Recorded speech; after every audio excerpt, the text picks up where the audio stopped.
7. The Sorting Hat. The door swung open at once.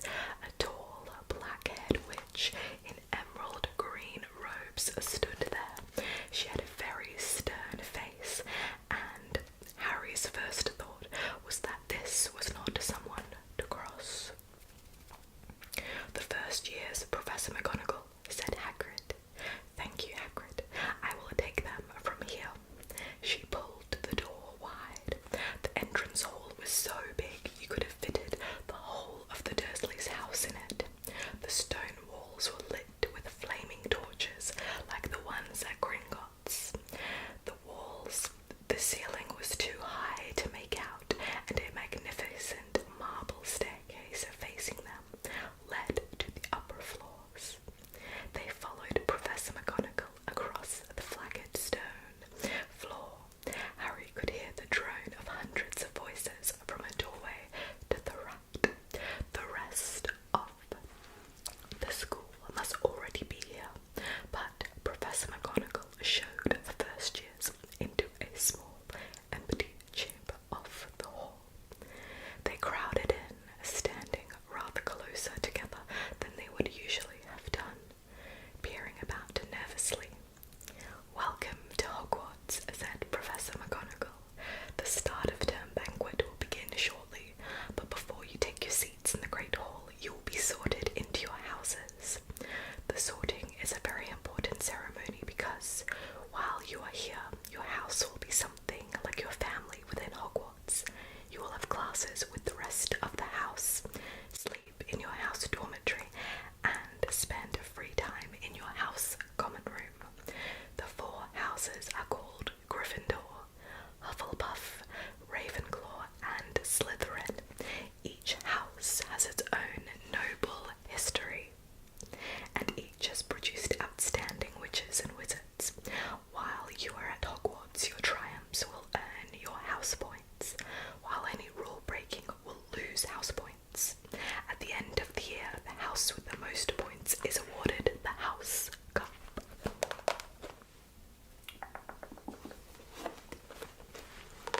Harry Potter and the Chamber of Secrets.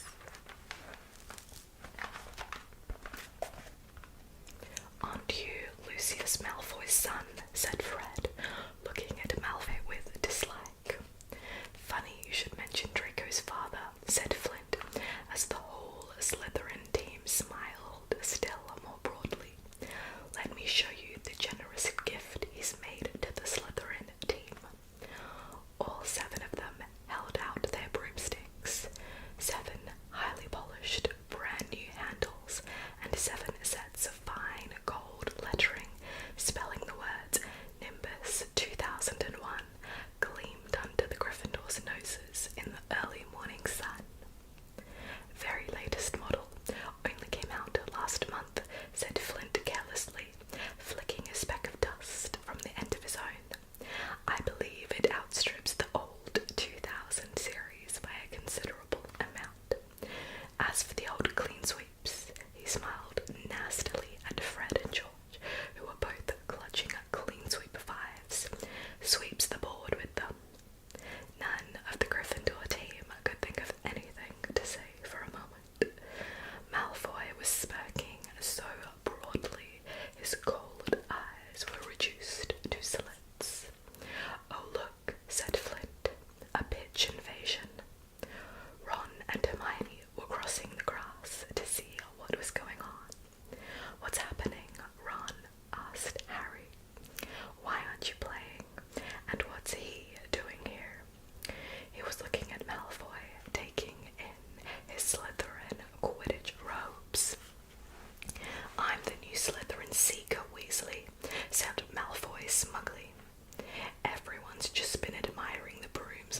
muddy grounds were revealed one morning, covered in glittering frost. Inside the castle there was a buzz of Christmas in the air. Professor Flitwick, the charms teacher, had already decorated his classroom with shimmering lights that turned out to be real, fluttering fairies. The students were all happily discussing their plans for the holidays.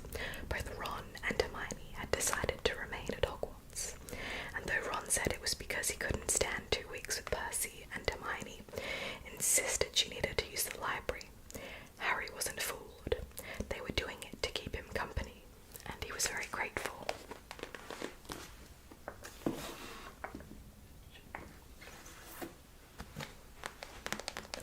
Harry Potter and the Goblet of Fire.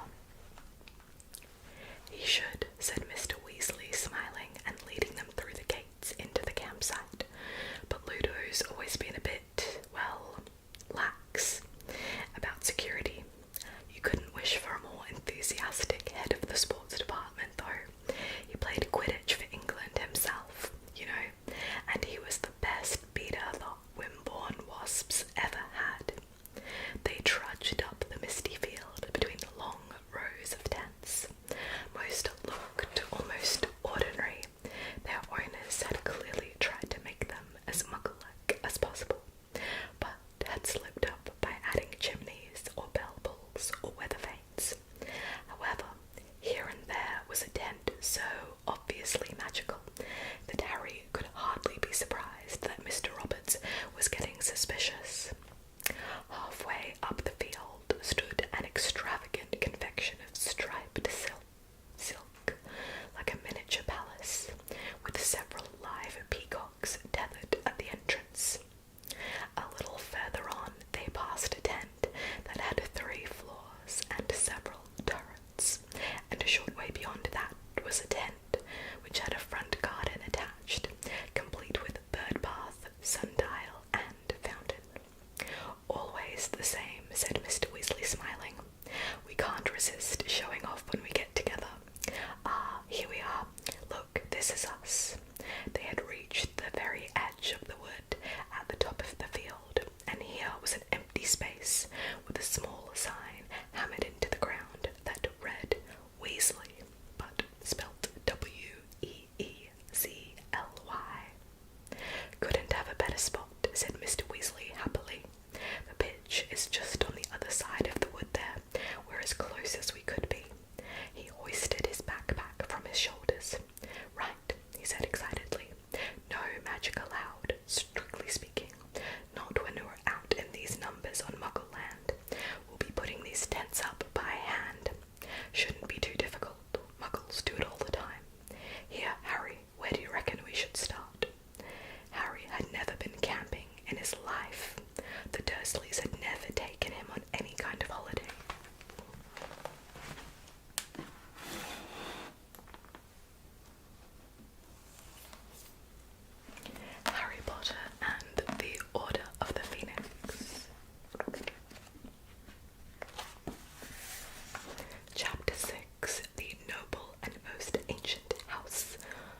has Malfoy been one of the world's greatest thinkers?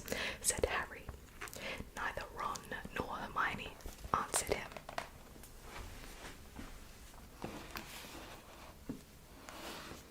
Now, you're probably thinking, where is book 7? Well, I don't own it. When I read it, I got a library book because by the time I got round to reading these books that I bought when I was a kid, they don't sell that edition anymore. So, alright, while we're up here on the bookshelf, Jamina, I don't think it's Jemina, by Amy Kaufman and Jay Kristoff. This one is a little drawing. He let her put tiny braids in his hair as long as she didn't tell. He gave her real strawberries. He could do push-ups while she sat on his shoulders.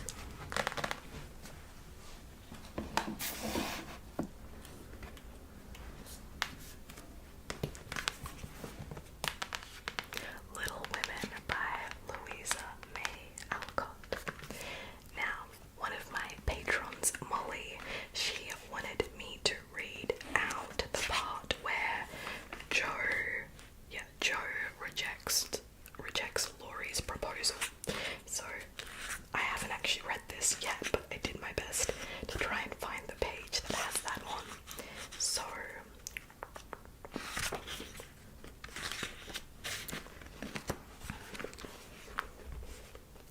don't disappoint us, dear. Everyone expects it. Grandpa has set his heart upon it. Your people like it, and I can't get on without you. Say you will, and let's be happy. Do. Not until months afterwards did Jo understand how she had the strength of mind to hold fast to the resolution she had made when she decided that she did not love her boy and never could. It was very hard to do, but she did it, knowing that delay was both useless and cruel. I can't say yes, truly, so I won't say it at all. You'll see that I'm right by and by, and thank me for it, she began solemnly. I'll be hanged if I do, and Laurie bounded up off the grass, burning with indignation at the bare idea. Yes, you will, persisted Jo. You will get over this after a while, and find some lovely accomplished girl who will adore you and make a fine mistress for your fine house. I shouldn't. I'm homely and awkward and odd and old, and you'd be ashamed of me, and we should quarrel. We can't help it even now, you see. And I shouldn't like elegant society, and you would, and you'd hate my scribbling, and I couldn't get on without it, and we should be unhappy and wish we hadn't done it, and everything would be horrid. Anything more? Asked Laurie, finding it hard to listen patiently to this prophetic burst. Thanks, Molly.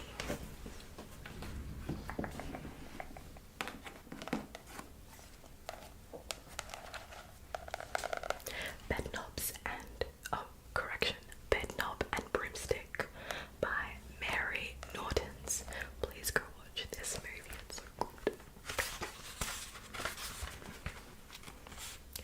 No, said Paul rather vaguely. I like prisons like this. Well, it isn't even a prison, it's a police station. Oh, said Paul. He gazed about the room, but a little less happily. Paul, said Carrie sometime later, when they had drunk their tea and Mrs. Watkins had left them alone again. I told you this was a stupid kind of wish. I tried to warn you. It would have been better to go back into the Middle Ages or anything than this. This is worse than anything that has ever happened to us. We've lost the bed. The policeman will ring up Mother. Mother will be terribly worried. The law may get her too. Aunt Beatrice will know. They'll make us explain everything. Miss Bryce will get into trouble. We shall have broken our promise. It will be the end of magic, and nobody will ever trust us again.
doesn't usually rush all the way up the hills to see Matt, especially when snow is on the ground. Well, we've seen one of the boys who came here this morning, and we've seen the grocer's man, and though he's big and hefty and wears large boots, he's not the thief. He has an open van, so if he took Scamper, Scamper would have jumped out or made an awful noise. And we can rule out the laundry man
practice monitoring your inner mental emotional state, the easier it will be to know when you have been trapped in past or future, which is to say unconscious, and to awaken out of the dream of time into the present. Disney's Toy Story. Toy Story.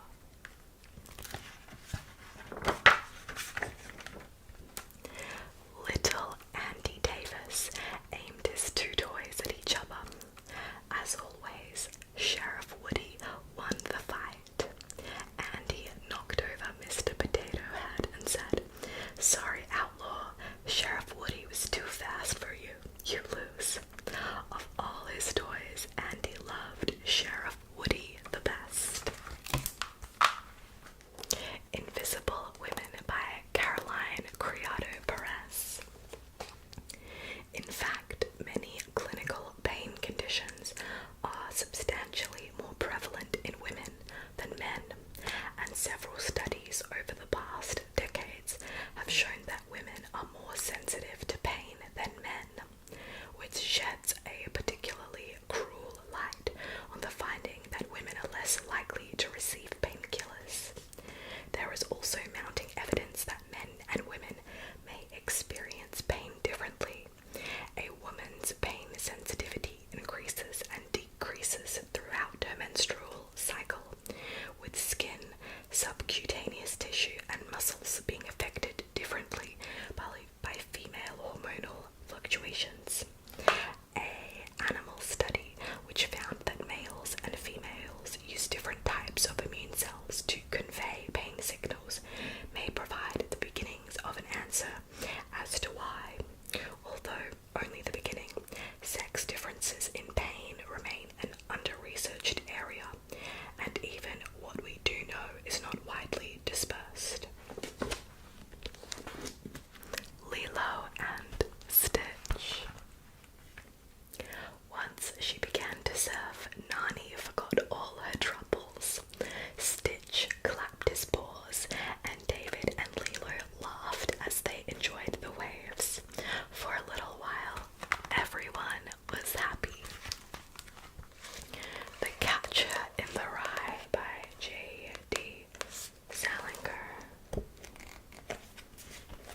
use and a purpose, something that could do things rather than something that existed just to be looked at and critiqued.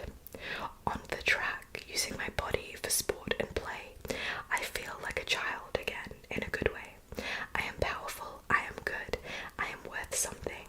Other people see it, and more importantly, I see it. This is one of the secrets. It's finding the things that your body likes to do and then doing them. It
was finished, she would wander out by the mill wheel, enjoying the splashes of cool water. The flour mill further down the stream was run by the miller, Dusty Dogwood. Dogwood was his family name, but he was called Dusty because he was always covered from tail to whiskers with flour dust. All the Light We Cannot See by Anthony Doerr.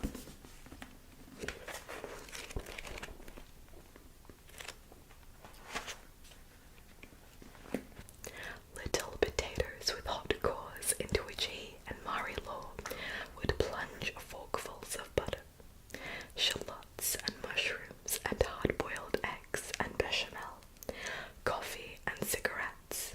He would hand Monsieur Garneau the stone, and Garneau would pull brass lorgnettes out of his breast pocket and fit their lenses over his calm eyes and tell him, real or fake. Then Garneau would bury it in the garden or conceal it behind a hidden panel somewhere in his walls, and that would be that. Duty fulfilled. Je ne m'occupe plus. They would be given a private room, take baths, maybe someone would wash their clothes, maybe Monsieur Garneau would tell humorous stories about his friend the director, and in the morning the birds would sing and a fresh newspaper would announce the end of the invasion. Reasonable concessions. He would go back to the key pound, spend his evenings installing little sash windows in the wooden houses.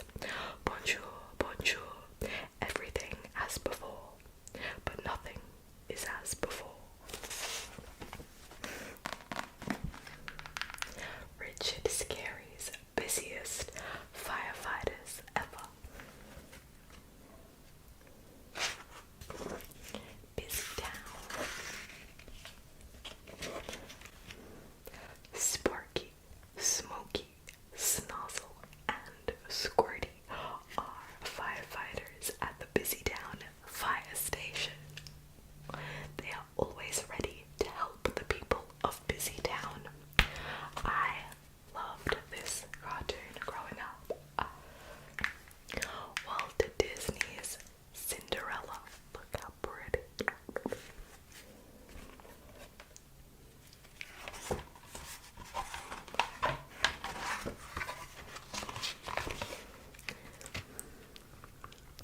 Now, off you go, dearie, said the woman. But my dress, said Cinderella. The fairy godmother looked at it. Good heavens! With a wave of her wand, she turned Cinderella's rags into an exquisite gown. On Cinderella's feet were tiny glass slippers. Tiny glass slippers. Buddhism for Busy People by David Mickey.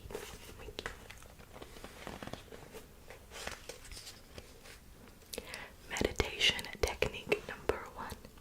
Breath counting. The idea here is to mentally count each breath on exhalation, typically for 10 breaths, before repeating the exercise. Place the focus of your attention at the tip of your nostrils, like a sentry, and observe the flow of air as you breathe in, and then out.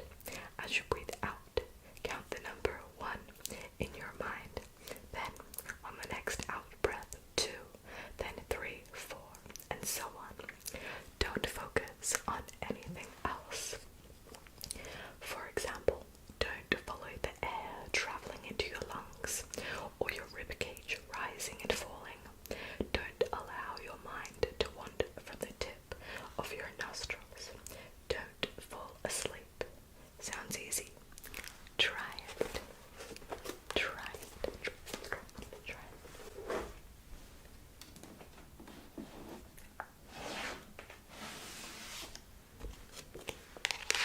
The Drawdown, edited by Paul Horgan.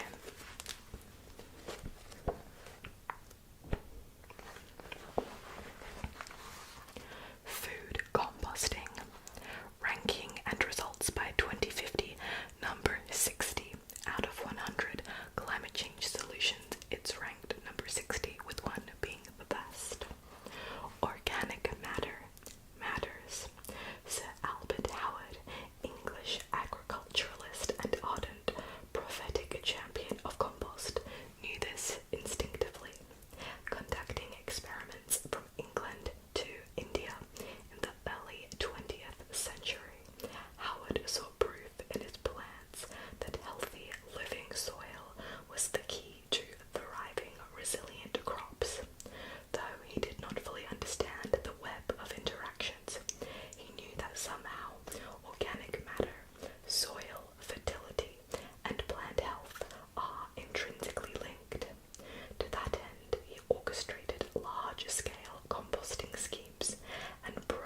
Ashley lifted the picnic basket off the counter. Brazen Rebel Ladies Who Rocked the World by Penelope Becko.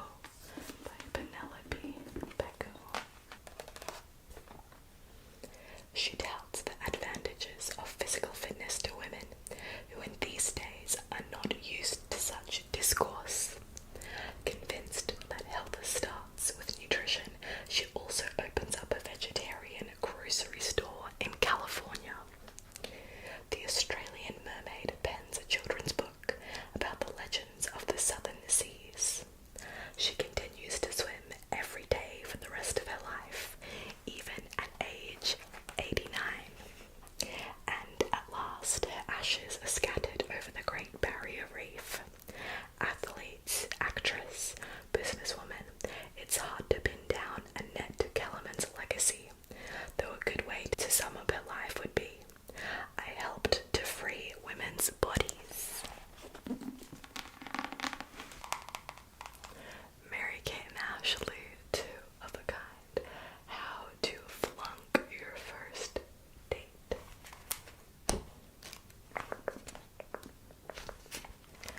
Chapter 4.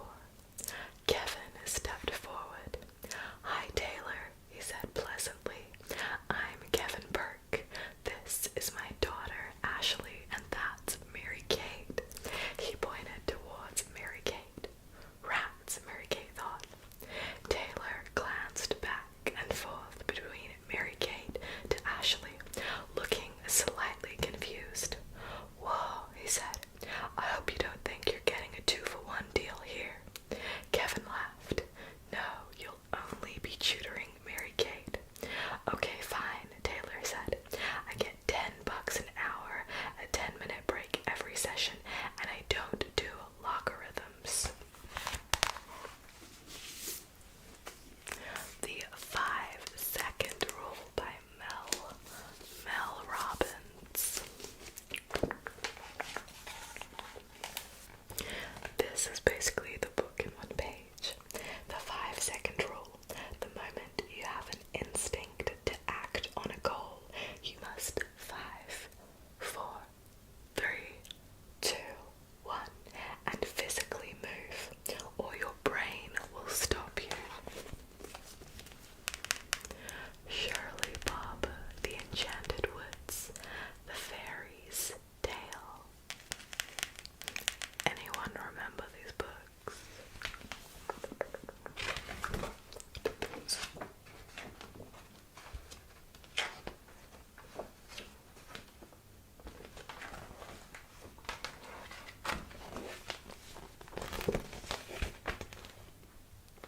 She was now no taller than the fairies and felt as light as a thistledown.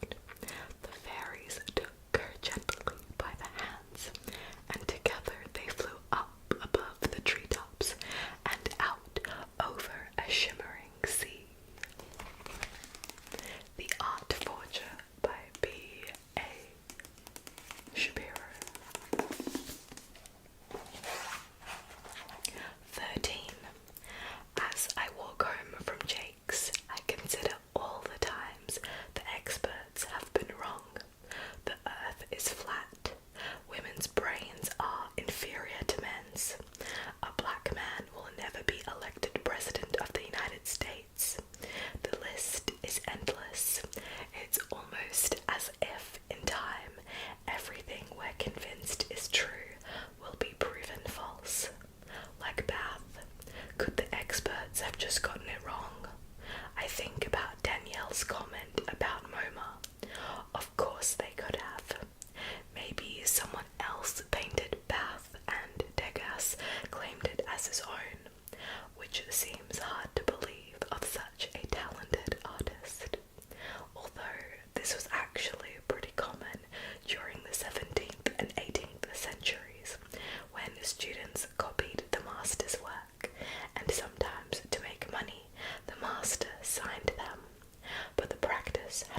before she mentions a board meeting, just like Thea Cunningham can't go for more than 5 minutes without mentioning she has 4 children. She's a kindergarten mother too, by the way. She can't get over the fact that she has 4 children. Do I sound bitchy? Yes, said Celeste. Sorry, said Madeline. She did feel a bit guilty. I was trying to be entertaining, playing my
Instead of just feeling sadness, we now feel both sadness and the sweet tenderness of concern for a wound that needs healing.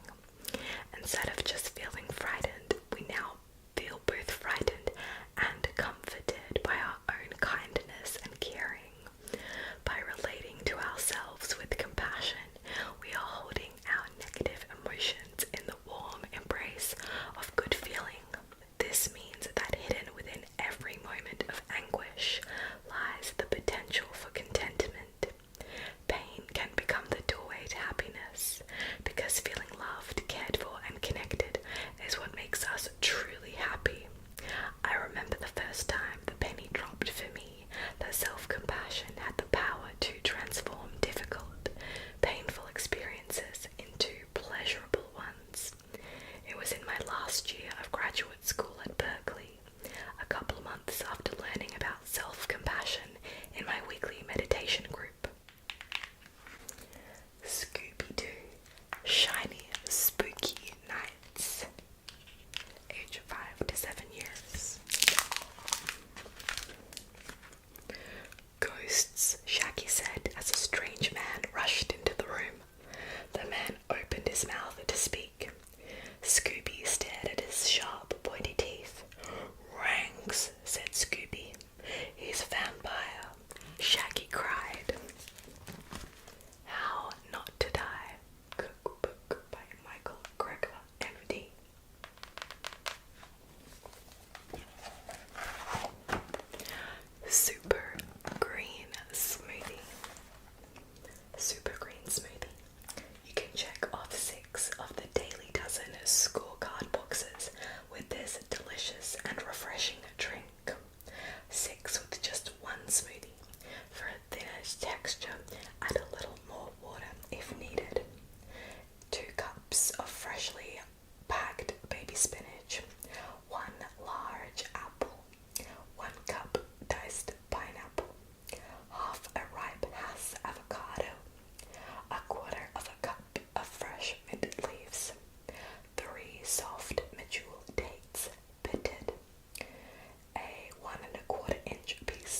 what do I need to do? I'll demonstrate how to take measurements from you first, Catherine says. Then I'll talk through the basic stitches for any beginners. Then I'll use my pre-prepared bits to show them the tricks of compiling yourself a perfectly fitted outfit. And of course, I'll show them my 5 top tips for measuring as you go. Under Rose Tainted Skies by Louise Cornell.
job. A few words from Gary Crosby, Charlotte appointing her ma'am as a PA. Charlotte has a bit of a habit of making life harder for herself, such as getting banned from driving twice, getting removed from taxis by the police, waking up in a police cell, losing her phone, losing her credit card 10 times, amassing a clothing collection that 20 women could use, losing shoes and bags on nights out, etc. The one person she has to support her in any recovery is her ma'am Letitia, apart from the credit card which falls on me. This has always been based on a mother and daughter bond, that special relationship based on loyalty and love. However, Charlotte has well and truly abused this over the years. Poor Letitia is a common term used by Charlotte's friends when talking about her mother. Supporting Charlotte comes naturally to Letitia. She is a wonderful mother. She is also a qualified support worker who has assisted young persons in her career. This came to an abrupt end in early 2016 due to redundancy, which coincided with Charlotte losing her driving license. Not wanting to preempt any decisions Charlotte would take, there definitely seemed to be an opportunity to get Letitia more involved in her business. Winnie the Pooh, the complete collection of stories and poems by A.A. Milne.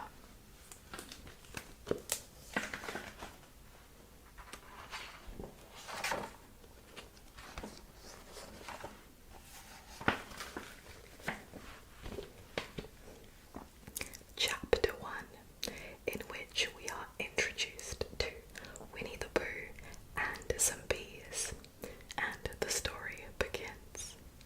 Here is Edward Bear coming downstairs now, bump bump bump, on the back of his head behind Christopher Robin. It is, as far as he knows, the only way of coming downstairs, but sometimes he feels that there really is another way. If only he could stop bumping for a moment and think of it. And then he feels that perhaps there isn't. Anyhow, here he is at the bottom and ready to be introduced to you. Winnie the Pooh. When I first heard his name, I said, just as you were going to say, but I thought he was a boy. So did I, said Christopher Robin. Then why can't you call him Winnie? I don't, but you said, he's Winnie the Pooh. Don't you know what the means? Ah yes, now I do, I said quickly, and I hope you do too, because it is all the explanation that you are going to get.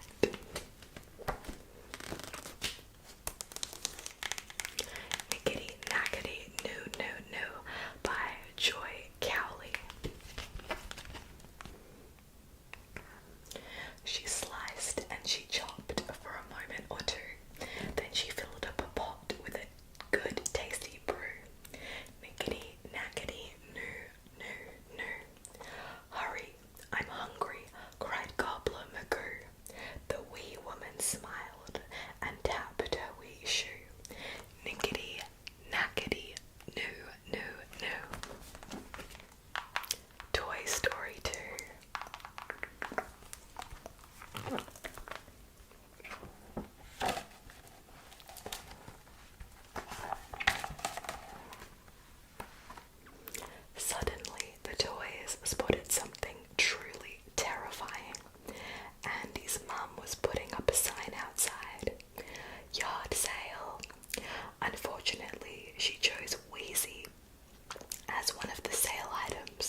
just want